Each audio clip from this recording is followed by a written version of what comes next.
Mahigit-400 ang nasawi sa mga airstrike ng Israel sa nakalipas na 24 oras ayon sa Health Ministry ng Gaza.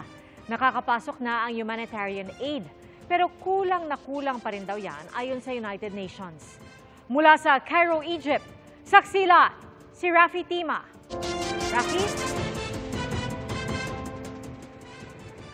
Pasado alas 6 na ng gabi dito sa Cairo, tama ka dyan na Pia, kulang na kulang nga talaga ang pumapasok na ayuda dahil sa dami ng mga nangangailangan at sa tagal nang walang essential supplies ang Gaza.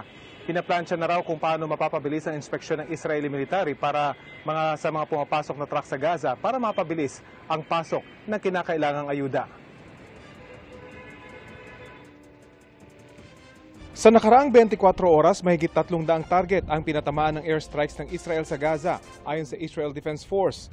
Kasama raw dito ang isang tunnel na ginagamit ng Hamas fighters at dose-dosenang command at lookout posts. Ayon sa IDF, sinisira nila ang mga lokasyon na posibleng maglagay sa peligro sa mga tropa na naghahanda sa paligid ng Gaza para magsagawa ng ground maneuver. Ayon sa Israel, ang ilang target, mga missile launch site na malapit sa mga paaralan at moske. Ayon sa Palestinian media, marami sa mga Israeli strike tumama sa gitna at hilagang bahagi ng Gaza. Isa sa tinamaan ng komunidad na ito sa Gaza City. At ang ilang refugee camp. Napuruhan pati ang ilang moske.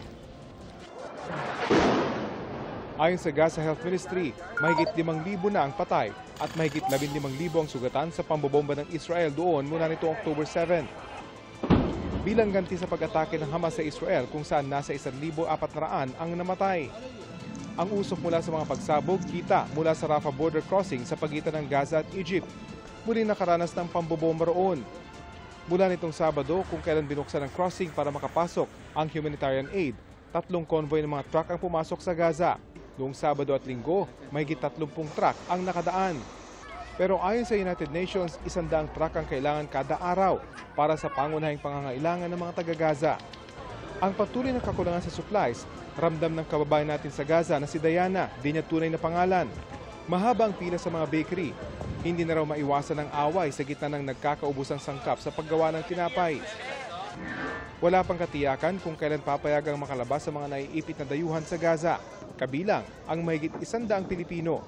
Pero umaasa ang ating embahada sa Jordan na siya nakikipag-ugnayan sa mga Pilipino sa Gaza, posibleng sumunod na ang pagpayag na buksan ang border para sa dayuhan. Isa sa mga Pilipino roon, madre na nasa Gaza bago magsimula ang giyera. She has decided to stay in Gaza together with her fellow nuns to continue her charitable and religious work in Gaza. We also included her name in the list of Filipino nationals that we sent to the Philippine Embassy in Cairo for transmittal to the Egyptian government, just in case there will be a chance for her to leave.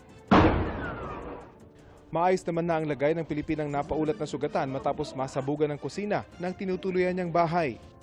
She has recovered from her wounds and that she and her family of 7 children, all minors, have relocated to Rafah Governorate, which is very near the border crossing to Egypt.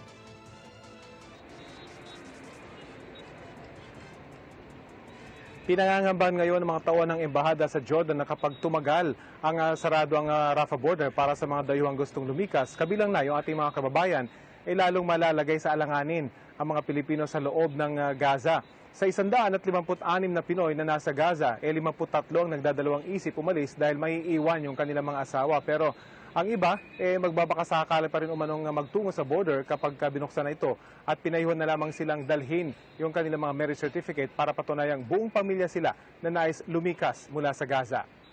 At live mula rito sa Cairo, Egypt para sa GMA Integrated News, Rafi Tima ang inyong saksi.